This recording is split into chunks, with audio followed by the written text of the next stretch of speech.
I can tell you a lot about it. I can. I know our history. This is our booth. It's new to us. We've had it for about just over 2 years now. Wow. We got it, put it together, and it was a painstaking process in the very beginning, making sure everything was set up the way we wanted to.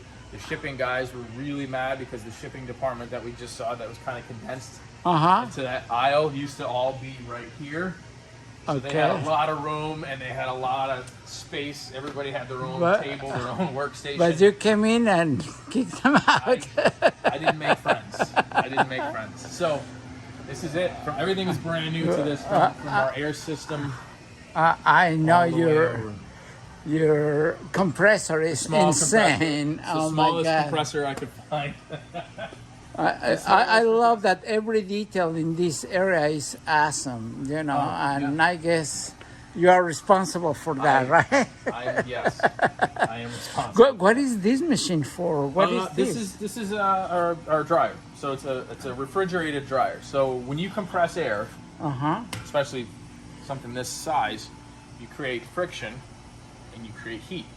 Okay. And there's always moisture in the air, right? So there's always moisture in the air. You can't see it, but there. So when you compress that air, you're also forcing the moisture out of that air. Oh, okay. So, which is why certain air compressors, like the little pancake ones or the oilless ones, you generate a lot of water. Oh, I see. So one way to combat that is with a refrigerated dryer. What this is doing, this is the temperature right now, the air coming out of here.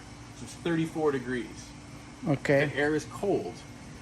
Your moisture trap has an easier time removing a liquid than a vapor.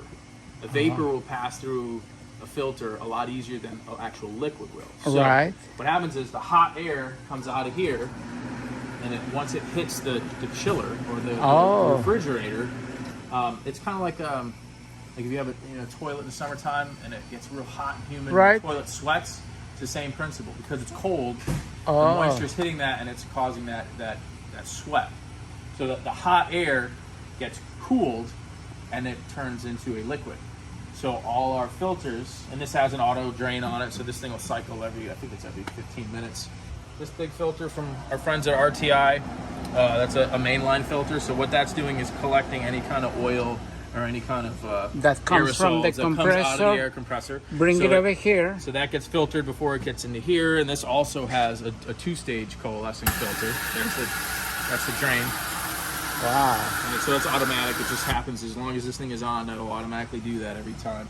And then it comes out of here. It goes through two more mainline filters. So it's a particulate filter and another coalescing filter. Then our mainline regulator. So out of the air compressor, it's 175 psi. Wow.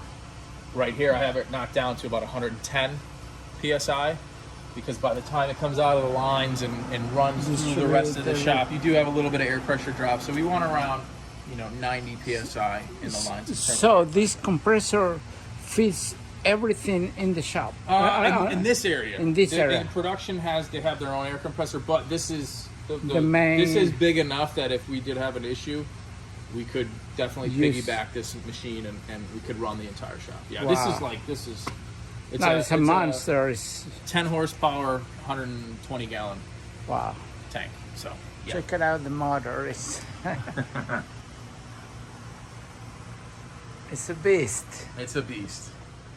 But also, I know you have a very special area here. What do you have in here? Right now, it's a mess. So this is a little bit your lab, right? This is my office, essentially. This is your second office, right? This is my second. This is probably my first. This is my first office. And the office is my second office. But this is where everything happens. This is all you guys can see. Everything that's on this table. This is all samples and test batches and everything that we're working on in terms of R&D, and everything also that gets made, like what we talked about when Ryan makes a color. Just for quality control, he'll bring me an 8-ounce jar, and I'll spray it. I'll reduce it. I'll put it on the shelf. So you do your own test. Yep. I make sure it sprays nice. Everything that we want, and in terms of the consistency of the paint, essentially. Right. So making sure that nothing has changed, nothing's going on. In terms of that, it's a quick test because it's a standard formula that we're following. Like I said, making grandma's cookies. You know, it's pretty simple, but it's more when we are developing new products and testing new things, and we do a whole battery test in terms of I'll just take a batch of paint and reduce it and let it sit on the bench for an hour, 2 hours, 3 hours. The rest of the day, just come and monitor. Does it swell? You know, does it get really thin? You know, are there adverse effects from the reducer or whatever we're using in the paint to see, you know, what the pot life is essentially, because this is all a 1K product, so there's no activator, there's no hardener. We want to make sure that the product is stable in terms of whatever reducer you use or whatever you mix it with. We want to make sure there's no funky kind of, I think that's why let's say CREATEX paint comes out great, because all the testing that is being make it just right before go to the consumer, you know. We are not complacent, you know. We don't assume. You're sure that. And I see you have a very nice setup here for everything you need, right? This is everything from 3M. I love the PPS 2.0 system. If you guys have seen the videos, we talk about it all the time. So I have my PPS cups, my strainers. For the people who doesn't know what the PPS, can you tell us or can you show us? Show you, So we'll grab this right here. So PPS stands for Paint Preparation System. So this is the second version. This is the 2.0 system. So you have a system of liners and hard cups. So the liner goes in the hard cup, and you have a lid. And the cool thing is the lids have a strainer built in. Now these are the white strainers, so these are clear. These are 200 microns. Wow. They have a blue system specifically for water. That's 125 microns, so it's smaller. Right. I actually use the clear ones because some of our paints, like the metallics and the heavy flake colors, like the larger aluminums and the hot rods. Actually, the hot rod sparkles won't even pass through these. You got to pull this out. It'll clog it up. Right. I just find, because I'll use this for spraying solvent as well in terms of like clear coats. It's a little more universal because I can just buy that mesh strainer and I can always supplement it with my own strainers. So like these are 190, these are 190 microns, and these are 125. So these are really fine. Wow. See that is super fine. But I use these for the candies. Because the candies are so fine. It's a liquid essentially. It's a dye. But there's always a chance that, you know, you have dry paint and a little bit of sediment and on the candy. So I always strain the candy, and like I said, again, you can see that there is there's a considerable difference in size between between that and that. I can see it. I can see it. So it's, for me, I find it's easier to just buy one style of cup. Now I have, you know, it's universal, and I can just. So and this cup you attach to your spray can, right? So you have your liner. Okay. Put it in your cup, and then it's a simple twist. This is the second system that came out. The first system was a different collar. It was you kept reusing the collar, and it would get loaded with paint sometimes. And that's it. You just make sure it's clipped in. So basically, you pour your paint in the. You mix. You do all your mixing.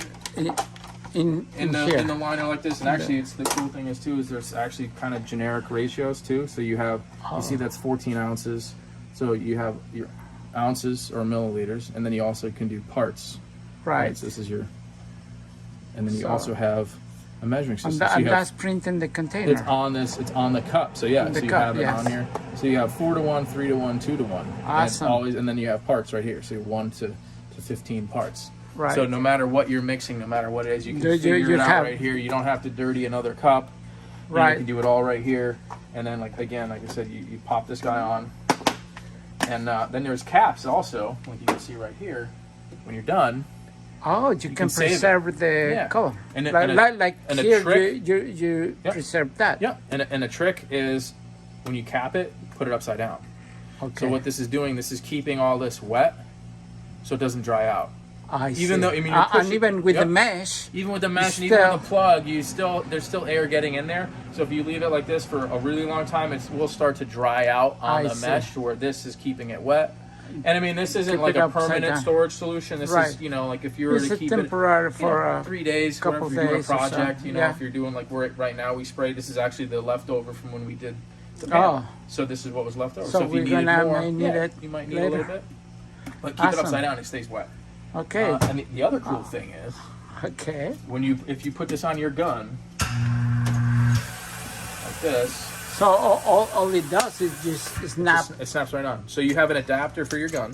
Okay. And then this adapter is separate, and you can put it on any gun. Depends on the. And they're specific to the gun for the threads. So like this is an LPH80. They have adapters for the LPH80. They have adapters. Just about 3M makes one for just about every gun. Everyone. Okay. And if you can't find it, then the gun that you have is like probably doesn't exist. Doesn't exist. They have them, and it's not just like the popular ones, right? Like Iwata and SATA. And you're talking about everything. They have like if you go on their website, you can find adapters that fit Husky spray guns at Home Depot. Oh wow! And it says Husky, it's pretty extensive.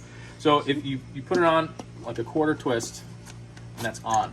I see. And if you take this into the booth and you plug your air in, right, and you purge, you spray air, it will create a vacuum in here, and you can actually spray upside down.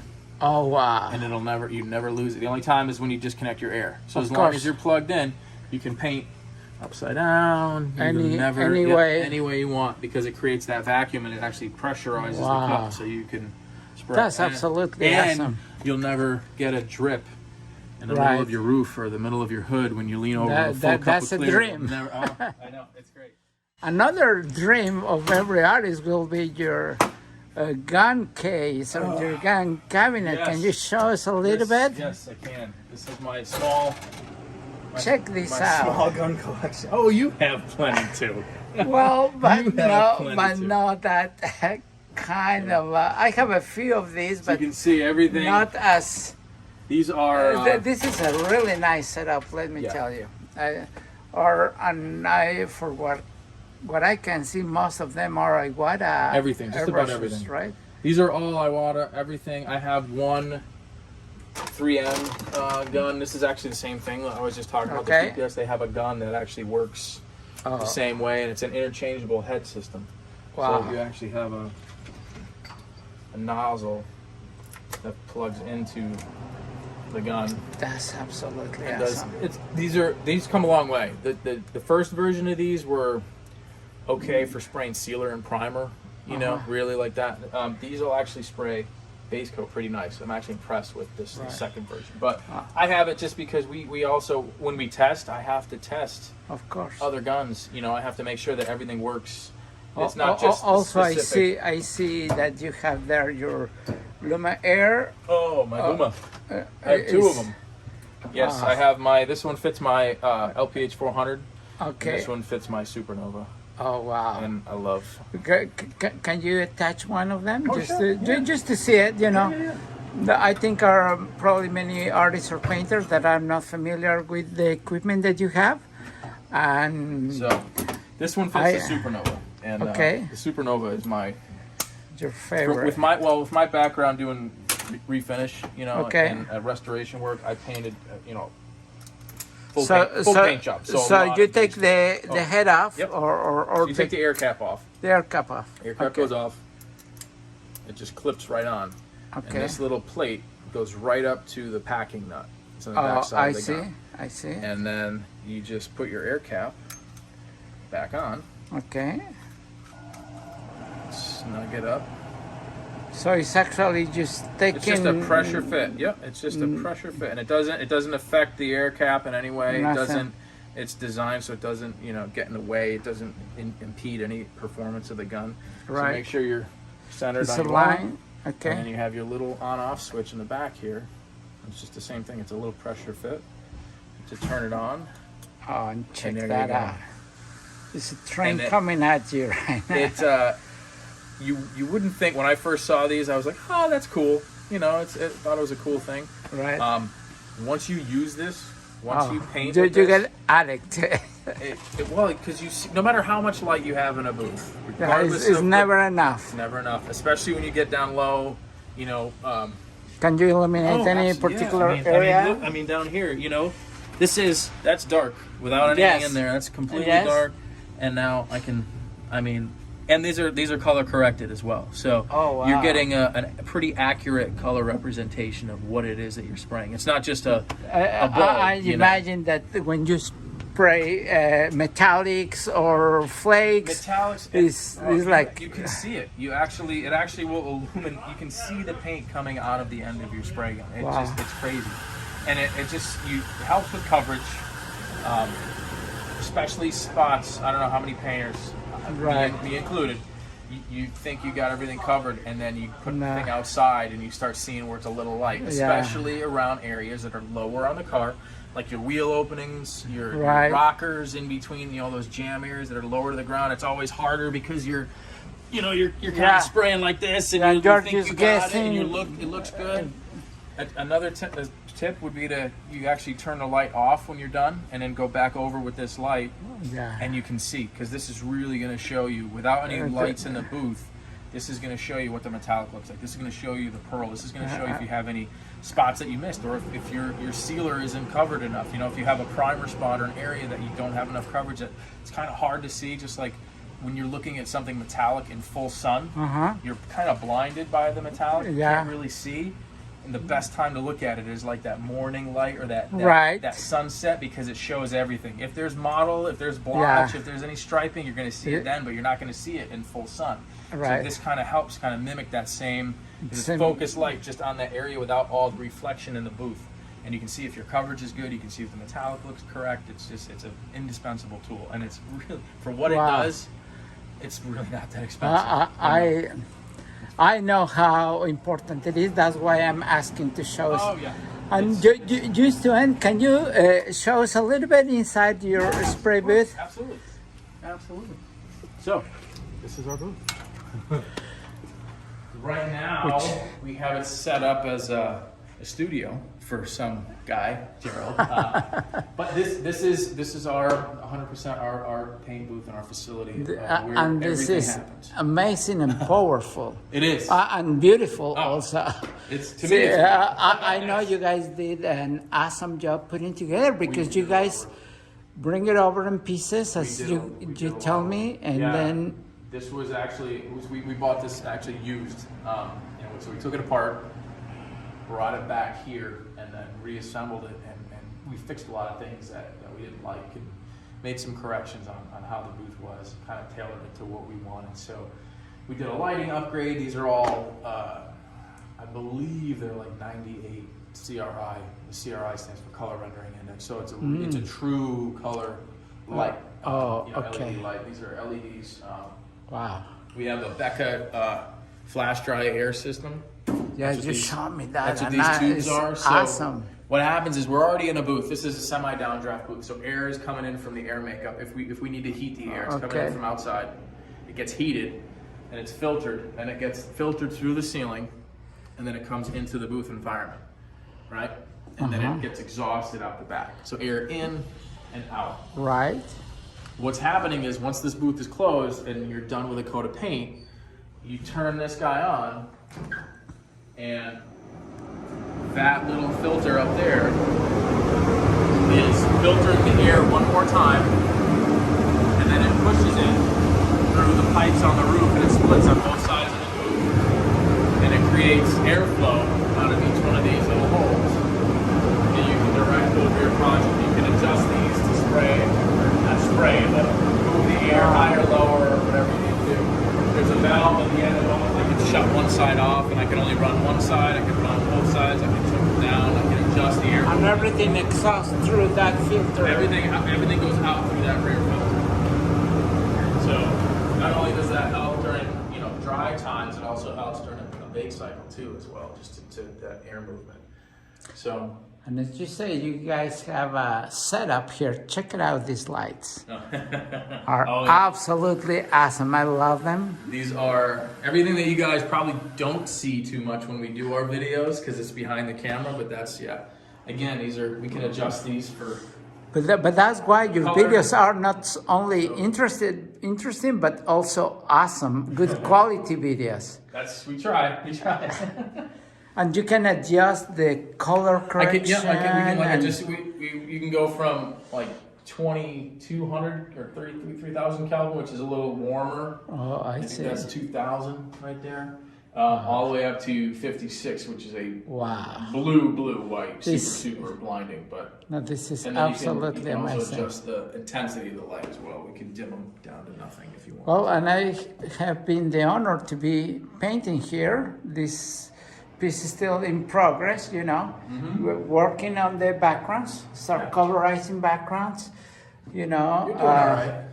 I'm trying, and well, this is the reference art, some of the paint and tools that I'm using, and well, let me tell you, this has been a real great experience for me to being with you. Yeah. Thanks for your time, showing us giving us the tour in the company, and this is absolutely awesome. So, thanks so much, Chris. No problem. Okay, bye-bye.